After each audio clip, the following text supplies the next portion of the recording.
नमस्कार, SPN 9 news में आपका स्वागत है। मैं हूं आपके साथ दिनेश कुमार। हरियाणा में कांग्रेस पार्टी के लिए क्या विधानसभा चुनाव के मतदान से पहले ही मुश्किलें खड़ी होती हुई नजर आएंगी, क्योंकि कांग्रेस पार्टी की दिग्गज नेत्री कुमारी शैलजा को लेकर ये सियासी अटकलें लगाई जा रही हैं कि कुमारी शैलजा आने वाले वक्त में कांग्रेस पार्टी का दामन छोड़कर बीजेपी का रुख कर सकती है।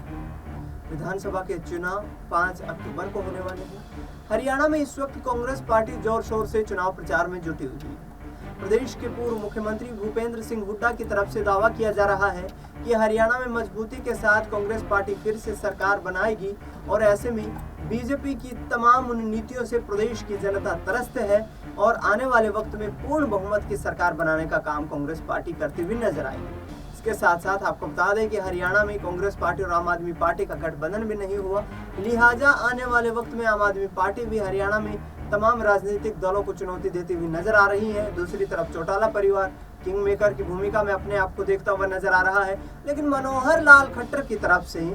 कुमारी शैलजा को बड़ा ऑफर दिया जाना, उन्हें भारतीय जनता पार्टी में शामिल करवाए जाने पर सम्मान दिए जाने की बात करना कहीं ना कहीं इस बात के संकेत देता है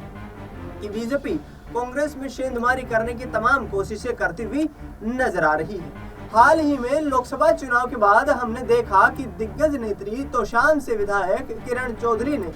जिस तरीके से कांग्रेस पार्टी को छोड़कर भारतीय जनता पार्टी का दामन थाम लिया, उसके बाद बीजेपी ने उन्हें राज्यसभा सांसद बनाने का फैसला किया और ऐसे में अब उनकी बेटी श्रुति चौधरी तोशाम विधानसभा सीट से चुनाव लड़ती हुई नजर आ रही है। तो बड़ा झटका यदि कुमारी शैलजा बीजेपी की तरफ जाती हैं तो कांग्रेस पार्टी के लिए लगता हुआ नजर आ सकता है। हालांकि कांग्रेस अध्यक्ष मल्लिकार्जुन खड़गे ने साफ तौर पर कह दिया है कि कुमारी शैलजा कांग्रेस पार्टी का अटूट अभिन्न हिस्सा है और वह हरियाणा कांग्रेस को लगातार मजबूत करते हुए नजर आ रही हैं। इसके साथ साथ पूर्व मुख्यमंत्री भूपेंद्र सिंह हुड्डा,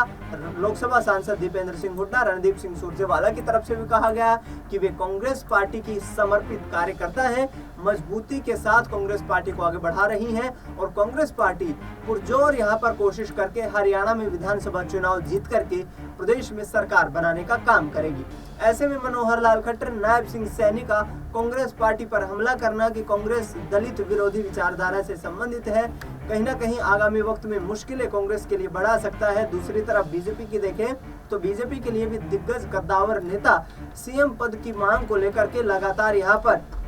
सवाल खड़े करते हुए नजर आ रहे हैं। चाहे रामइंद्रजीत सिंह की बात करें या फिर अनिल विज की बात करें, तमाम दिग्गज नेताओं ने दावा ठोक दिया है कि वरिष्ठता के आधार पर हम सीएम की कुर्सी को लेकर यहाँ पर हाईकमान के सामने अपनी मांग को रखेंगे। देखना ये होगा कि बीजेपी तीसरी बार हरियाणा में सरकार बनाने में कामयाब होती है या फिर सहयोगी दल महत्वपूर्ण भूमिका में यहाँ पर दिखाई देंगे, क्योंकि इनेलो और बीएसपी का गठबंधन, जेजेपी और एएसपी का गठबंधन इस बात के संकेत देता है कि दलित वोट बैंक में बिखराव तो निश्चित तौर पर होगा और आम आदमी पार्टी के हरियाणा में विधानसभा चुनाव लड़ने से कांग्रेस के वोट बैंक में भी सेंधमारी होती हुई दिखाई दे सकती है। अब देखना ये होगा कि आखिरकार किस तरीके से दलित वोट बैंक और तमाम यहाँ पर सियासी समीकरणों को साधकर कांग्रेस पार्टी हरियाणा में चुनावी मैदान में जीत दर्ज कर पाती है या फिर बीजेपी एक बार फिर से सहयोगी दलों के साथ मिल करके यहाँ मजबूत सरकार बनाने का काम करेगी। फिलहाल इस खबर में इतना ही। देश दुनिया की तमाम बड़ी खबरों के लिए आप देखते रहिए SPN 9।